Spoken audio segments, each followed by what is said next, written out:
Alors bonjour, aujourd'hui je te fais cette vidéo en fait pour t'expliquer sur les grandes lignes mon parcours en fait auprès de la mort. Donc comme beaucoup de personnes en fait j'ai été confrontée très jeune à la mort, que ce soit des membres de la famille, des amis ou des animaux. Et donc voilà, enfin à l'époque j'étais assez jeune donc je comprenais pas toujours tout. Et voilà.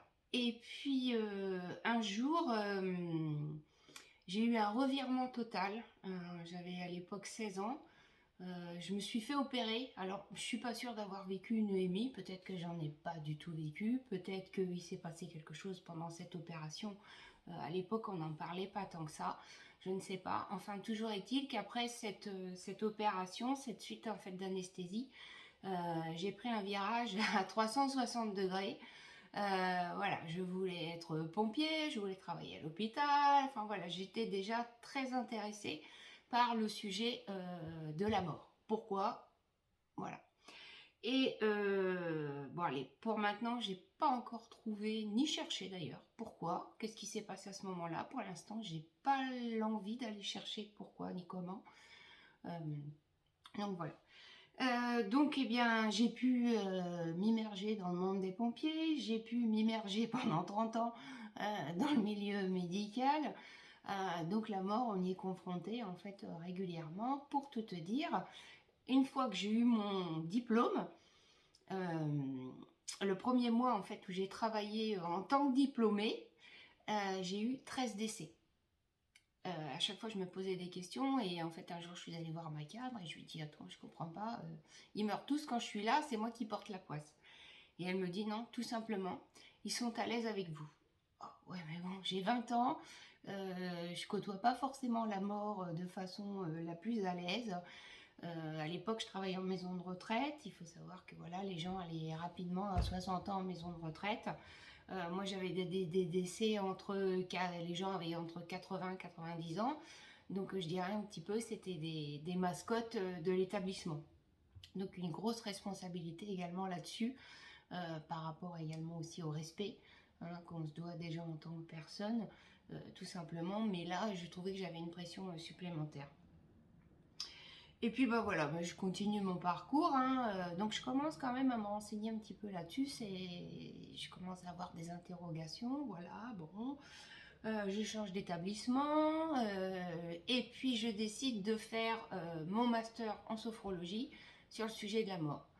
Là tu vas me dire, mais attends, le positif, tu le ramènes où là?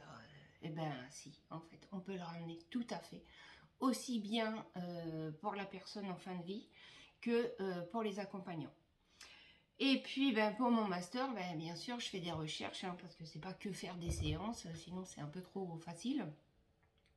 Je fais des recherches et je tombe sur ce fameux 21 grammes. 21 grammes, je me dis, mais qu'est-ce que c'est que ça? Voilà, donc je continue à faire mes recherches. Il y a certaines personnes à qui on peut en parler, d'autres non, d'autres qui refusent absolument à ça. Chacun a sa vision des choses. Voilà. Bon, maintenant, on a la chance de pouvoir en parler. Il y a des films, il y a des séries, hein, je dirais le plus connu qui est Ghost. Donc vous avez une série aussi avec Jennifer Lowell qui est Ghost Whisperer. Donc voilà, avant on terminait brûlé sur le bûcher, maintenant on peut en discuter. Donc je continue toujours mes recherches, voilà, c'est quelque chose qui m'intéresse. Et puis dans mon évolution, je me rends compte qu'il y a des choses qui changent également. Mon contact face à la mort est différent. Ça ne me dérange pas de m'occuper de la personne décédée. Ça ne me dérange pas de descendre à la chambre froide. Voilà, j'avais des collègues qui ne voulaient absolument pas. Moi, ça ne me dérangeait pas. Au contraire, voilà, j'avais vraiment un grand respect et un moment pour ces moments-là. Et ensuite, euh, je continue, voilà, à me documenter, voilà. Et puis je me ramène, enfin la vie me ramène au Reiki karmique. Donc sur le coup, je voyais pas trop, enfin, je voyais pas le lien. Et en fait, je me rends compte que ben il nous reste des plaies. de nos vies d'avant. Alors après, libre à chacun d'y croire, hein, c'est absolument... voilà, mais les faits sont là. C'est vrai qu'avant, moi j'étais très cartésienne, et en fait la vie m'a ramené un petit peu sur le chemin en disant eh oh, on est là, eh oh, écoute ça, voilà.